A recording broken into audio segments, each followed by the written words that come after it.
జై సద్గురు బ్రహ్మరాజుకు జై. శ్రీ అచల ఋషి దువ్వరమణయ్య స్వాముల వారికి జై. మహర్షి డాక్టర్ శ్రీనివాసార్యులు అనేటువంటి యూట్యూబ్ ఛానల్ను ప్రేక్షకులందరూ సబ్స్క్రైబ్ చేయండి, షేర్ చేయండి, లైక్ చేయండి. మా ఛానల్ను చూసేవారిలో 70% పీపుల్స్ సబ్స్క్రైబ్ చేయడం లేదు, కావున దయచేసి సబ్స్క్రైబ్ చేయండి. ఇప్పుడు మా గురువు గారైనటువంటి అచల ఋషి దువ్వరమణయ్య స్వామి రచించినటువంటి శ్రీ గురు ధ్యాన కందార్థముల నుండి 20వ కందార్థం చెప్పుకుందాము. నా జన్మ సుకృతంబున ఏ జన్మలో చేసినట్టి ఏ ఫలమహిమో, ఈ జన్మలో ఆ దేవుని సుజనాత్ముల కరుణ చేత చూడగలిగితిని. నిహభ్రాంతులను నెల్లా విడసితిని. అజరుద్రాధులకైనా అందశక్యము గాని, అజరుద్రాధులకైనా అందశక్యము గాని, నిజమైన పరమాత్మ నిస్తేజమూర్తిని చూడగలిగితిని. నిహభ్రాంతులను ఎల్లా విడచితిని. ఇక్కడ ఏం చెప్తున్నాడంటే, ముందు కందార్థములో దేవుని కొరకై ఎందరో మహానుభావులు ఈ భూమిలో కారడవులకేగి తపస్సులు చేసేసి కఠినమైనటువంటి ఘోరాతి నియమాలు నిష్టలు ఉండి ఆ దేవుడెవరో తెలుసుకోలేక చివరికి జీవచ్ఛవాలై తరలిపోయినారు ఎంతోమంది అని చెప్పిన మహనీయుడు ఇక్కడ ఏం చెప్తున్నాడంటే, నా జన్మ సుకృతంబున అంటే నా జన్మ యొక్క పుణ్యఫలము చేత, ఏ జన్మలో చేసినట్టి ఏ ఫలమహిమో. మరి ఎన్నో జన్మలు ఉన్నాయని చెప్తున్నారు పెద్దలు.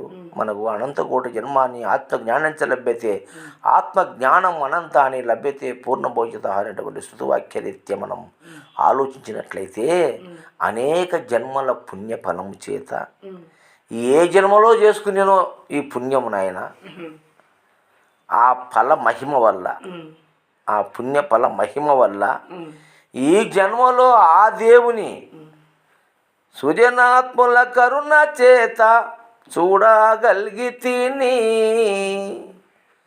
అంటే సుజనాత్ముల కరుణ చేత నేను చూడగలిగిన ఈ జన్మలో ఆ దేవుణ్ణి. ఏ జన్మ పుణ్యఫలమో. మరి ఈ సుజనాత్ములు, సుజనాత్మ అంటే మంచి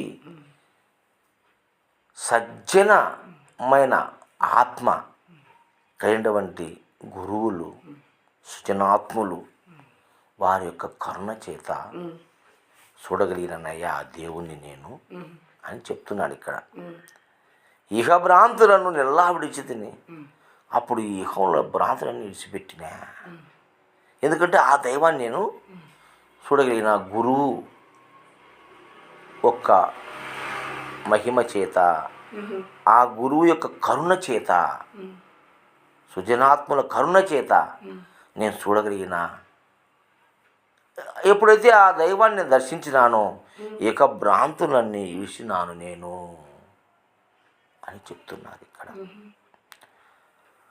అజరుద్రాదులకైనా అందశక్యమో గాని, అంటే అజరుద్రాదులు అంటే అజుడంటే బ్రహ్మ, విష్ణువు, ఈశ్వరుడు, వారికి కూడా అందశక్యము కానీ అందుకోవడానికి శక్యము కానిటువంటి నిజమైన పరమాత్మను నిస్తేజమూర్తిని చూడగలిగితిని. ఇక భ్రాంతుని నెల విడిచి తిని అని శిష్యుడు ఇక్కడ చెప్తున్నాడు. దీని ఎంతగా మరి పెద్దలు ఇది చేసినారంటే, గురువు యొక్క గొప్పతనాన్ని అక్కడ నిలపనీకి ఆ గురువు యొక్క కృప వలనే, కరుణ వలనే ఆ నిజ దైవాన్ని నేను తెలుసుకున్నా. ఈ ఇహ భ్రాంతులను వదిలినా ఆ దేవుని చూసినా అని చెప్తున్నాడు ఇక్కడ. ఈ జన్మలోనే ఆ దేవుని సునాదకరం చేత చూడగలిగితే ఆ దేవుని నేను చూసినా అంటున్నాడు గురువుల ద్వారా. అంటే రూపాన్ని కాదు, ఇహభ్రాంతులన్నీ రూపాలతో కూడి ఉన్నాయి. ఇహభ్రాంతులన్నీ రూపాలతో కూడి ఉన్నాయి. బ్రహ్మ, విష్ణు, మహేశ్వరుడు, ఈశ్వరుడు, ఇవన్నీ రూపాలు, ఇహభ్రాంతులు. ఇవన్నీ ఇహలోకములో మానవుడు నిర్మాణం చేసుకునే దేవతలు ఇదంతా కూడా. అంటే రూపంలేని దేవుని దర్శించిన ఈ దేవతలందరినీ ఇహభ్రాంతులను వదిలి నేను.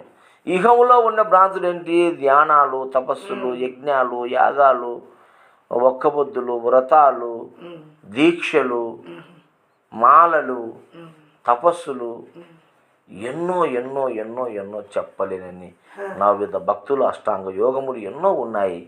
అవన్నీ ఇహభ్రాంతులు. అవన్నీ కూడా రూపనామాలతో కూడిన దేవుని చూడ్డాని కోసమై చేసే ప్రయత్నాలని ఈ ఇహభ్రాంతులని విడిచిపెట్టి నేను ఇంకా ముందు కందార్థం చెప్పేటన్ని చెప్పిన చేసిన వాళ్ళంతా నియమాలు నిష్ఠలు అవన్నీ అవి ఇహభ్రాంతులు. ఆ భ్రాంతులలో ద్వారా దైవాన్ని తెలుసుకోలేమని గ్రహించి నిజ గురువును ఆశ్రయించితే, సృజనాత్మటువంటి ఆ గురుదేవుని ఆశ్రయించితే, ఆయన కరుణ చేత చూడగలిగితే ఆ దేవుని నేను, అప్పుడు ఇక భ్రాంతులన్నీ వదిలి అంటే యజ్ఞము, తపస్సు, యోగము, ధ్యానము, మంత్రము, తంత్రము, ఇవన్నీ ఇక భ్రాంతులు అన్నీ నేను విడిచిపెట్టిన విడిచి తిని ఏది ఆ దైవాన్ని అజరుద్రాదులాకైనా అందా శక్యము. కానీ అజరుద్రాలు కూడా దాని అందుకున్నారు. వాళ్ళు కూడా ఇహపరమైనటువంటి భోగాల్లోనే ఉండారు. బ్రహ్మ, విష్ణు, మహేశ్వరులు కూడా బ్రహ్మదేవుడు ఆయన యొక్క సృష్టికి అధిపతి అని, ఆయన కుమారులు అయితేనేమి, ఆయన భార్యలు అయితేనేమి, ఆయన రాజు అయితేనేమి, ఆయన సింహాసనం అయితేనేమి, మరి ఆయనకు మళ్ళీ చెలికత్తెలు అయితేనేమి, మళ్ళీ ఊర్వశి, మేనక అనేటువంటి సుందరీమణులంతా, నర్తకిలంతా ఆ యొక్క లోకములో నాట్యం చేస్తుంటే ఆ దేవతలంతా మరి అమృతాన్ని సేవించి మరి అంటే అదంతా ఇహ సంబంధించినటువంటి భోగాలే కానీ భ్రాంతులే కానీ సత్యము కాదు. వాళ్ళు కూడా సత్యము తెలుసుకోవాలంటే సద్గురువుని ఆశ్రయించాలా, సృజనాత్మల చింత చేరాలి. అప్పుడు నిజదైవతత్వాన్ని తెలుపుతారు అనేటువంటి మాటను ఇక్కడ చెప్తూ, వాళ్ళు కూడా అంతగా నిజమైన పరమాత్మ నిస్తేజమూర్తిని, ఆ నిజమైన పరమాత్మ అంటే ఎవరు అనేప్పుడు, నిజమైన పరమాత్మ అనేది మనం చెప్పినట్టుగా 3 మాటల్లో చిక్కగా చెప్పాలంటే, నీలో 3 స్థితులు ఉన్నాయి, నీకు 3 అవస్థలు ఉన్నాయి, 3 స్థితులు ఉన్నాయి. ఆ 3 స్థితుల్లో ప్రపంచ స్థితి ఒకటి, ప్రకృతి స్థితి ఒకటి, పరమాత్మ స్థితి ఒకటి ఉంది. ఈ ప్రపంచ స్థితిలో ఉన్నటువంటి ఇవన్నీ కూడా రూపనామాలు, భ్రమలు, భ్రాంతులు, తపస్సులు, యజ్ఞాలు, యాగాలు అన్ని ప్రపంచమే. ప్రకృతి లేకపోతే ఆకలి, నిద్ర, భయ, మైథునములే ప్రకృతి. 3వది పరమాత్మ, అది నీకు ఆధారమై ఉన్నది. నీకు నీ జన్మకు నీకు అది అధిష్టాన దేవతగా ఉన్నది. అదే పరమాత్మ. ఆ పరమాత్మే నాలో ఉన్నది, అనురూపముగా ఉన్నది, సూక్ష్మంగా ఉన్నది, విశ్వవ్యాప్తమై ఉన్నటువంటి సత్యాన్ని గ్రహించి ఆ గురుదేవుడు తెలియజేసినాడు. దానివల్లనే మాకు ఈ యొక్క ఆ దేవుని చూడగలిగినామనేటువంటి ఒక గొప్ప మాటను, నమ్మకాన్ని, విశ్వాసాన్ని మరి ఆ శిష్యుడు పొందినాడు. కాబట్టి ఆ నిస్తేజమూర్తిని నేను చూడగలిగినాను, ఇహ భ్రాంతులనెల్లా విడిచినాను అని చెప్పేసి తెలియజేసినాడు.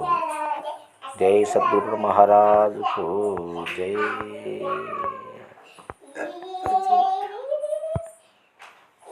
వచ్చిన